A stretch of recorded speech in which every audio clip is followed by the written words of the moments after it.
రాజకీయాల్లో సంచలనంగా మారిన కంచగచ్చబౌలి భూములపై ఇవాళ హైకోర్టులో విచారణ జరగనుంది.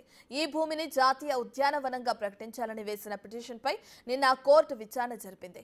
సుప్రీంకోర్టుకు విరుద్ధంగా చెట్లను కొట్టేసి ఈ భూమిని చదును చేస్తున్నారని పిటిషనర్ తరపు న్యాయవాది తన వాదనలు వినిపించారు. ఒకవేళ అది ప్రభుత్వ భూమి అయినప్పటికీ సుప్రీంకోర్టు తీర్పులకు లోబడే ప్రభుత్వాలు పనిచేయాల్సి ఉంటుందని ఆయన వాదించారు.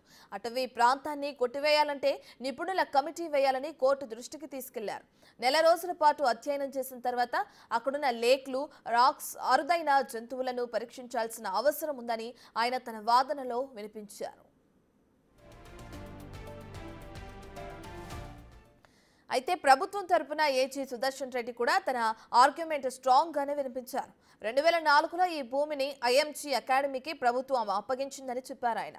ఒప్పందం ప్రకారం ఐఎంజీ ఈ భూములను వినియోగించలేదని, కాబట్టి ఆ కేటాయింపును రద్దు చేసింది అన్నారు.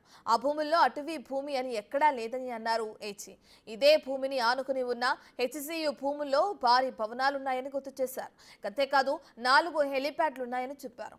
హైదరాబాద్లోని చాలా ప్రాంతాల్లో పాములు, నెమళ్లు, చెట్లు ఉన్నాయని పిటిషనర్ల వాదనల ప్రకారం ఆ ప్రాంతాలను కూడా అటవీ భూములుగా ప్రకటించాల్సి ఉంటుందని ఏజీ స్ట్రాంగ్ గా తన వాదనలను వినిపించారు. పిటిషనర్ చెబుతున్న విధానం చూస్తే హైదరాబాద్లో ఎక్కడా నిర్మాణాలు చేపట్టకూడదని చెప్పారు. ఇక అటవీ భూమి కానే కాదని, పూర్తిగా పరిశ్రమల కోసం కేటాయించిన స్థలమేనని ప్రభుత్వ వాదన.